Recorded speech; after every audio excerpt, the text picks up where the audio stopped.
Hello students, let us discuss further with the alcohol chapter.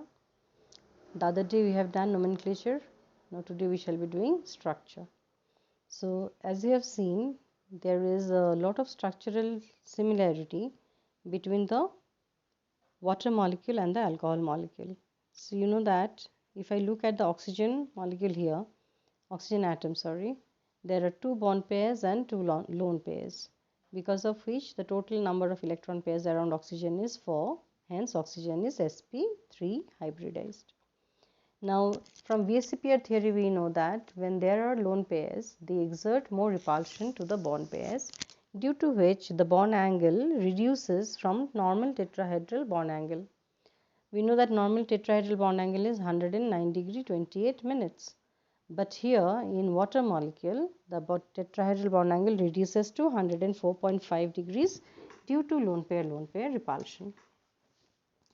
Now, when we replace one of the hydrogens of water by any alkyl group, then the class of compound we get is called alcohol. So you see, it doesn't affect the structure as such. The skeletal structure remains same, only the hydrogen has been replaced by alkyl group. But here, since this alkyl group is quite bulky, so they cannot come very close to each other. Okay, they cannot come very close to each other. So the bond angle you notice here is not as small as 104.5 degrees, rather it's almost very close to the bond angle of tetrahedral bond angle, which is 109 degree. Here in this case for methanol it is 108.9 degree. If the bulkiness of the groups here keep increasing, then the bond angle also will be increasing. Next we move to ether. You see, in ether means both the hydrogens of water are replaced by alkyl group. So we have taken the simplest ether when both the hydrogens are replaced by the smallest alkyl group, that is methyl. Now here what happens, the bond angle you see, the bond angle is greater than tetrahedral bond angle. It is 111.7 degrees when it is expected to be less than 109 degree 28 minutes. So here the reason is because of this bulkiness of this group, the groups cannot come very close to each other due to this lone pair repulsion. So here actually bond pair repulsion become more dominant than the bond pair lone pair or lone pair repulsion.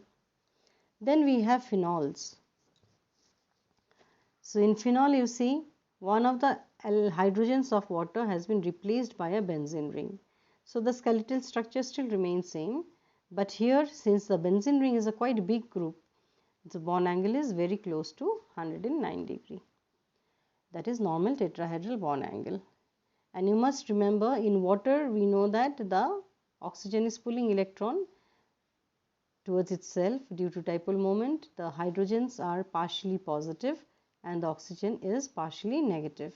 So in alcohol also we have the oxygen partially negative, the hydrogen and the alkyl groups partially positive. Now let us move next to preparation of alcohols. How can we prepare alcohols? Remember, we are discussing only alcohols, not phenols. So alcohols can be prepared from two major starting materials. One is from alkenes. Okay. Now alkene, you know, there is a double bond. So there is a double bond in alkene. So when we add water to alkene, it turns to alcohol. Okay. So that is one method. Second method is called hydroboration oxidation. Addition of water takes place according to Markovnikov's addition rule. And hydroboration oxidation is addition of water only. If you look at the first step and the last step, it is as if we have added water, but it is against Markovnikov's rule. It is just like anti-Markovnikov's addition. I hope you remember we have discussed this in class 11 also. The next is from carbonyl compounds. That is, there are two methods. Carbonyl compound means carbon having carbon-oxygen double bond. This class of compounds are called carbonyl compounds. So we have two methods by which we can convert the carbonyl compounds to alcohols. One is by simple reduction and second by using Grignard reagent. Now in reduction, you see, if you begin with an aldehyde, then you exclusively get primary alcohol. If you take a ketone, then you get secondary alcohol, and if you take carboxylic acid, then again you get primary alcohol. So this method will not be able to give you tertiary alcohol. And using Grignard reagent, as you know, Grignard reagent always help you to increase the number of carbon.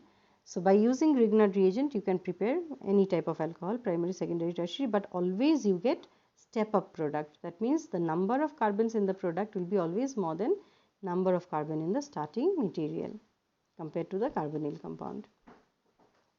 So let us have a look from in the first method, addition of water, which is also called hydrolysis of alkene. So in alkene, I have not put any groups here. There may be hydrogen, there may be alkyl groups, or there may be anything else.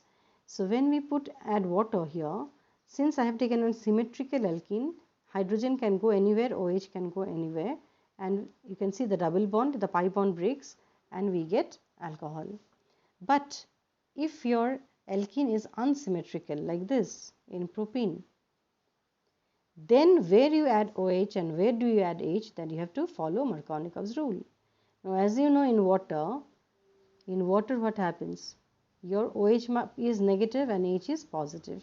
So negative part of the addendum goes to that unsaturated carbon which has lesser number of hydrogen. So here out of these two carbon, unsaturated carbons, in the central carbon we have one hydrogen, and in the neighboring carbon we have two hydrogens. So definitely OH will go to the central carbon. But when you write here water, many of the time I have seen students, they write OHH. If you write OHH, then this hydrogen is expected to have two bonds. This is very much wrong. Okay. So if you write like this, you have to write HOH. And you can break the pi bond, show the breakage of the pi bond, don't touch the sigma bond, and the kind of alcohol which you get is mostly secondary in nature. So this method is not suitable for preparation of primary alcohols. But before that, before proceeding further, let us see the mechanism of this reaction. So for method, while writing the mechanism, it is always advisable to write the overall reaction. So when you are writing CH2 double bond CH2 plus water in presence of acid, remember it is acid catalyzed hydrolysis giving you ethanol. Number of carbon in both the sides remain same, so that you need not worry. So it is neither a step up nor a step down reaction. So in the first step what happens? Protonation of alkene. But protonation of alkene will not take place unless water gets protonated. Okay. So step 1, part A, you can label it as part A. Water, the lone pair on oxygen, they pick up the proton from the acid and they form hydronium ion. Now this hydronium ion serves as a source of proton for the protonation of alkene. In the alkene, the C double bond C bond breaks heterolytically. So this carbon develop positive charge, this carbon develop negative charge. This negatively charged carbon then takes up the positively charged H. But please make sure that negative carbon should not attack the positively charged oxygen. That you need to be careful. Okay. There are some students who try to write negative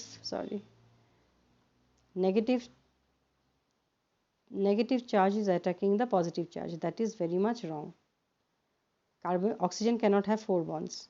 So please remember, this carbon picks up the H from the hydronium ion and the water is set free. So this way we are getting a ethyl carbocation. Now since we have a carbocation here and we have water, as you know, water can be both electrophile and nucleophile. So the lone pair on water attacks the positively charged carbon, and here again we get a oxonium ion. What's the difference between hydronium ion and oxonium ion? When oxygen is attached to 3 hydrogens and carry a positive charge, then we call it hydronium ion, because all the groups attached to oxygen are hydrogen. But here what happens, you can see the oxygen is attached to three groups, but 2 of them are hydrogen, the other one is not hydrogen. So we cannot call it hydronium ion, we call it oxonium ion. You know, oxo means oxygen, yum means positive charge. So oxygen carry positive charge, so that's why we call it oxonium ion. So you get, almost you got the water, only thing is you have to get rid of one of the protons. So step 3 is deprotonation. So in the deprotonation step, what happens? You have to remember, when something is catalyst, it has to be regenerated at the end of the reaction. So here H plus was a catalyst, so this H plus has to be set free now. So the deprotonation will take place. This positively charged oxygen will pull the electron towards itself from the hydrogen, and your H plus will be set free, and whatever you will be left with is ethanol. So this is the mechanism which is very likely to be asked in the exams, and please practice number of times. There are not too many steps here, very small mechanism. Once you practice twice or thrice, you will master the skill. So that's all about method number 1A, that is preparation of alcohol by hydrolysis of alkene. Now let us have a look at hydroboration oxidation method. Here the mechanism is not done because it is done in 11.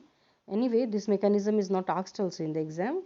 What you need to know is how does the reaction occur and what are the reagents. So as the name suggests, you can understand it is an alkene. Hydroboration, that means something to do with boron, and the process is oxidation. So the oxidizing agent out here is diborane, B2H6. Now B2H6 is actually BH3 boron hydride taken twice. So for our simplicity, we may consider only BH3 to understand the reaction easily. Okay. So you know boron has valency 3.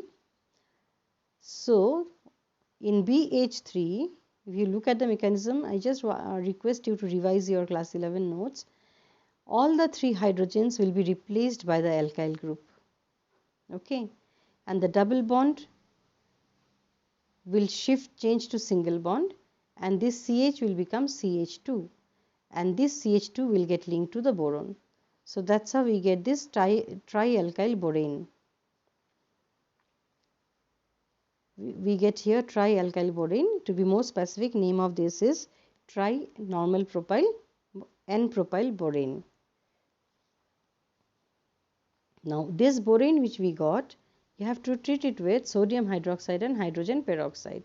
So you see here again, you can understand the product is going to be anti-Markovnikov's because you are using peroxide. This is easy to remember this way. Of course, there is not really, it means anti-Markovnikov product, but just for remembering sake, you can make use of this concept. Now this hydrogen peroxide, HOOH, can be added here, and what you see, you get CH3, CH2, CH2OH, CH3, CH2, CH2OH. Now since there were 3 alkyl groups, you get 3 molecules of alcohol, and B forms, B gets B valency is 3, so it forms BOH3, which is actually BH3BO3, and name of this is boric acid. So this method is quite good. First of all, it gives you a primary alcohol. The previous method cannot give you a primary alcohol if the alkene is unsymmetrical, and moreover you can see the yield is quite good. So the above reaction is as if water is added according to anti-Markovnikov's addition. So if you compare this reaction and this structure and this structure, you can see it is just they differ by a molecule of water. This is C3H6 and this one is C3H34567 H8O. Now if you compare the two, don't you think they differ by a molecule of water? They simply differ by a molecule of water, but you cannot simply add water here. The reagent you have to remember, diborane followed by sodium hydroxide and hydrogen peroxide. So that's all about the method of preparation from alkene.